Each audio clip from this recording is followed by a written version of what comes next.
Oke adik-adik, Assalamualaikum warahmatullahi wabarakatuh. Ketemu lagi dalam mapel ekonomi. Kali ini kita akan membahas tentang konsep dasar ekonomi. Apa yang akan kita pelajari? Yang pertama tentunya ekonomi, kemudian inti dari permasalahan ekonomi, kemudian masalah pemilihan atau choice, kemudian skala prioritas dan pengelolaan keuangan, kemudian kebutuhan dan alat pemenuhan kebutuhan, kemudian kita bahas kurva indifference, kemudian kurva budget line atau kurva garis anggaran, kemudian kurva keseimbangan konsumen, kemudian kurva isoquant, isocost, dan kurva keseimbangan produsen. Kemudian kita bahas kurva PPC, kurva ICC, dan kurva Angel. Tentunya terus kita latihan soal-soal. Jadi ada keseimbangan konsumen di ekonomi itu. Ada keseimbangan konsumen. Terus ada keseimbangan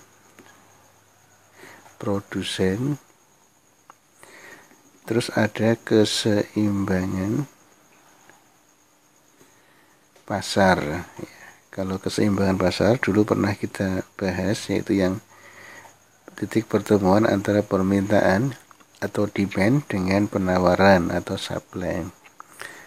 Nanti ada keseimbangan konsumen ini yang F, keseimbangan konsumen, terus ada keseimbangan produsen. Oke, kita lanjut ke konsep dasar ekonomi. Kata ekonomi berasal dari bahasa Yunani yaitu oikonomia, yang berasal dari kata oikos dan nomos. Oikos itu berarti rumah tangga, sedangkan nomos itu berarti peraturan atau aturan. Jadi oikonomia adalah aturan masyarakat yang sebagai hukum kodrat menetapkan rumah tangga yang baik, atau bahasa sederhananya yaitu pengaturan rumah tangga. Pengaturan rumah tangga. Ini pemikiran Yunani tentang ekonomi dikembangkan para ahli untuk mendefinisikan ilmu ekonomi, antara lain Adam Smith. Ekonomi adalah penyelidikan tentang keadaan dan sebab adanya kekayaan negara. Kemudian Jibisai mengatakan ekonomi sebagai suatu kajian tentang peraturan yang bisa menentukan kekayaan. Kemudian C.S. Mill, ekonomi adalah praktis tentang produksi dan distribusi kekayaan. Kemudian menurut Penson, ekonomi adalah ilmu kesejahteraan material. Kemudian menurut Gregory Mencken, ekonomi adalah studi tentang cara masyarakat mengelola sumber-sumber daya langka. Ini banyak pengertian tentang ilmu ekonomi, tapi ilmu ekonomi secara sederhana tentang pengaturan rumah tangga atau oikos nomos. Nah, kemudian ada inti masalah ekonomi. Ini inti masalah ekonomi adalah kelangkaan, yang disebut dengan scarcity. Scarcity atau kelangkaan. Apa itu kelangkaan? Scarcity adalah kondisi di mana manusia memiliki sumber daya ekonomi yang terbatas. Ingat, sumber daya terbatas untuk memenuhi kebutuhan yang tidak terbatas. Jadi sifat sumber daya ekonomi atau sumber daya alam itu terbatas, sedangkan kebutuhan manusia itu tidak terbatas.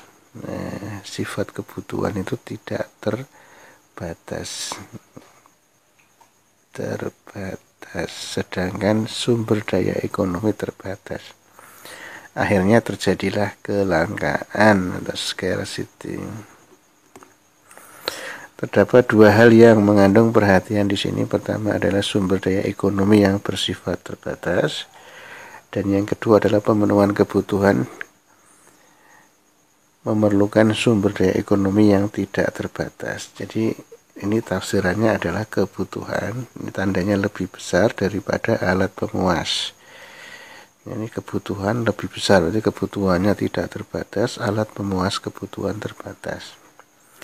Kelangkaan semakin nyata ketika kita ingin memanfaatkan sumber daya ekonomi seperti sumber daya alam, tenaga kerja, modal, dan keterampilan wirausaha. Ini yang disebut dengan faktor produksi. Nah, faktor produksi itu ada dua, yaitu ada asli, ada turunan. Yang asli itu dibagi menjadi dua, sumber daya manusia dan sumber daya alam. Turunan itu berupa skill atau keterampilan dan modal. Ini keterampilan. Nah, ini faktor produksi itu dimiliki, ya. Ini faktor produksi itu dimiliki oleh RTK, ya. Faktor produksi dimiliki oleh rumah tangga konsumsi. Nah, pihak yang membutuhkan, ya, adalah RTP, ya. Faktor produksi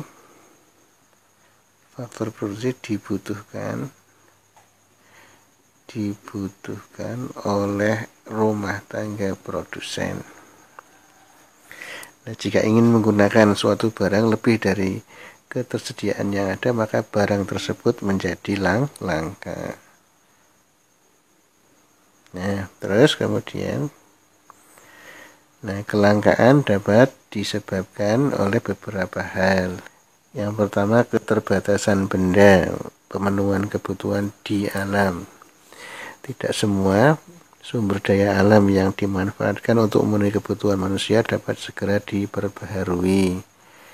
Jadi ada sifat sumber daya alam yang dapat diperbaharui, ada yang tidak, sehingga lama-kelamaan jumlahnya menjadi sangat terbatas. Ya, yang pertama adalah masalah keterbatasan sumber daya alam sehingga menjadi langka. Kemudian kerusakan sumber daya alam akibat ulah manusia. Keterbatasan kemampuan manusia untuk mengolah sumber daya ekonomi yang ada disebabkan oleh rendahnya penguasaan teknologi dan kurangnya modal. Kemudian peningkatan kebutuhan yang lebih cepat dibanding dengan penyediaan sarana pemenuhan kebutuhan. Jadi kebutuhan yang lebih cepat, ini kebutuhan lebih cepat daripada penyedia sarana. Nah, sehingga terjadilah kelangkaan. Nah, kemudian ada masalah pokok ekonomi modern, ya. Jadi masalah pokok ekonomi dibagi dua. Masalah pokok ekonomi ada dua. Yang pertama adalah masalah ekonomi klasik yang dulu diajarkan tentang produksi, ya. Kemudian konsumsi, ini memproduksi berarti menciptakan, konsumsi menghabiskan nilai guna, kemudian distribusi yaitu menyalurkan. Terus ada ekonomi modern. Nah, apa masalah pokok ekonomi modern? Yaitu ada barang apa yang dibuat atau buat, kemudian bagaimana cara membuat atau how, kemudian untuk siapa barang itu diciptakan atau dibuat, atau for whom. Kemudian masalah pemilihan atau choice, keinginan yang tidak terbatas tadi dengan sumber daya alam yang terbatas membuat orang harus memilih dengan bijak keinginan atau kebutuhan yang ada yang harus mereka penuhi di antara berbagai keinginan dan kebutuhan. Jadi beda antara keinginan, ya, keinginan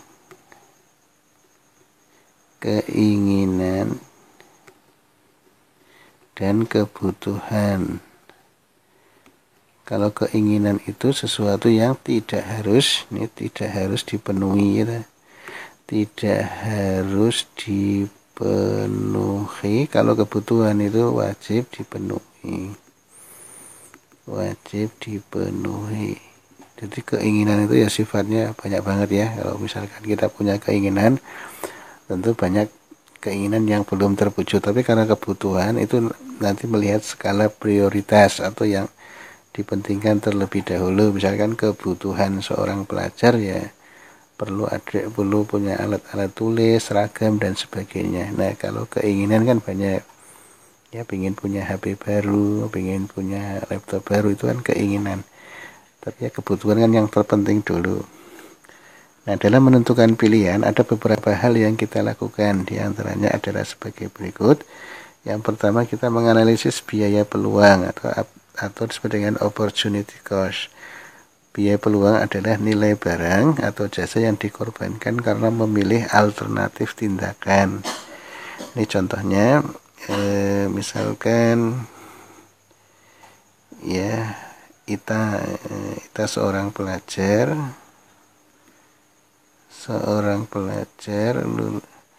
baru lulus ya, baru lulus SMA, kemudian melamar pekerjaan.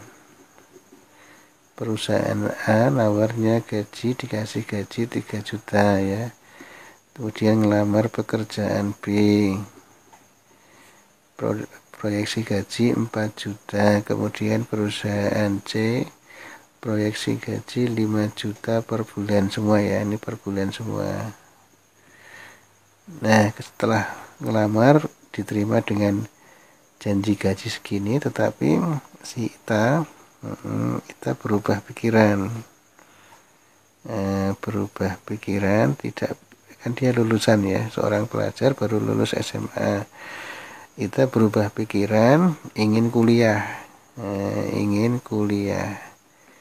Nah, tentu ada biaya yang dikorbankan. Ini ada biaya opportunity cost-nya. Sebesar berapa? Yaitu sebesar, tentu kalau Ita ingin bekerja di perusahaan pilihannya, dinawarkan ada perusahaan A 3 juta, B 4 juta, C 5 juta, tentunya pasti pilih yang paling besar. Nah, ini biaya peluang yang dikorbankan Ita.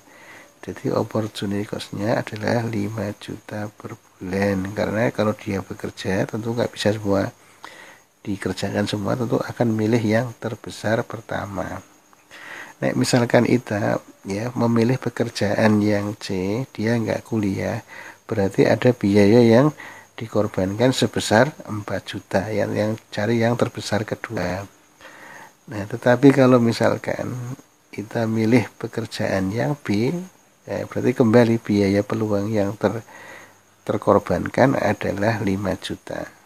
Jadi saya ulangi, kalau misalkan kita milih kuliah, berarti biaya peluangnya 5 juta. Tetapi kalau misalkan kita pilih kerja dan mesti milih yang C karena yang besar, maka biaya peluangnya adalah 4 juta. Tapi kalau misalkan kita milih yang 4 juta, ya, maka biaya peluangnya adalah 5 juta. Jadi cari yang terbesar kedua. Kalau misalkan 5 berarti milih 4, kalau 4 berarti opportunity cost-nya adalah 5. Nah, kemudian ada analisis biaya manfaat, yaitu suatu teknik yang digunakan untuk membandingkan berbagai biaya dengan manfaat yang diharapkan. Kemudian mengidentifikasi faktor pendorong ekonomi. Ya, menyadari trade-off situasi ketika seorang harus membuat keputusan untuk memilih suatu hal dengan mengorbankan hal lain dengan alasan ekonomis, namanya trade-off. Kemudian berpegang pada prinsip ekonomi, ya, intinya tidak ada ingin yang rugi, ya, tidak ada yang ingin rugi. Prinsip ekonomi adalah tindakan dengan pengorbanan tertentu untuk mendapatkan hasil sebesar-besarnya atau tindakan pengorbanan sekecil-kecilnya untuk mendapatkan hasil tertentu. Itu prinsip ekonomi. Nah, ini ada skala prioritas tadi yang sudah disinggung, yaitu urutan pemenuhan kebutuhan berdasarkan tingkat kepentingan. Misalkan ada prioritas 1 yaitu kebutuhan primer, sekunder. Prioritas 2 ini mementingkan prioritas 2 yaitu kebutuhan sekunder dan kebutuhan yang akan datang. Kemudian prioritas ketiga yaitu kebutuhan tersier atau kebutuhan mewah. Jadi kebutuhan primer itu yang wajib ada. Kebutuhan primer itu berarti wajib dipenuhi. Kalau kebutuhan sekunder ini kebutuhan pelengkap, ya, tidak wajib dipenuhi. Kemudian kebutuhan tersier itu kebutuhan mewah. Ya, yang penting itu primer dulu. Kalau primer sudah terpenuhi bisa ke sekunder, sekunder bisa terpenuhi bisa ke tersier, itu prioritas kebutuhan. Nah, kemudian kebutuhan dan alat pemenuhan kebutuhan, ya, ada kebutuhan tak terbatas. Kebutuhan adalah segala sesuatu yang diperlukan untuk memenuhi dan mencapai kemakmuran, ya. Jadi intinya jika kebutuhan manusia sama dengan alat pemuas, jadi kebutuhan kita semua misalkan sudah tersedia, ini terjadi apa yang disebut dengan makmur, ya, atau kemakmuran. Jadi orang dikatakan makmur itu ketika kebutuhan sama dengan alat pemuas. Kan kebanyakan kebutuhan lebih besar alat pemuas tuh. Nah, tapi kalau ada orang yang kebutuhan sudah sama dengan alat pemuas, berarti apa-apa yang dibutuhkan sudah ada semua, itu disebut dengan makmur, ya, kemakmuran, mencapai kemakmuran. Diperlukan keberadaan alat pemuas kebutuhan. Ada beberapa jenis kebutuhan nih berdasarkan tingkat intensitasnya, ya. Ada kebutuhan primer tadi yang wajib ada, ya, ada pangan, ya, pangan, ini pangan, papan, kemudian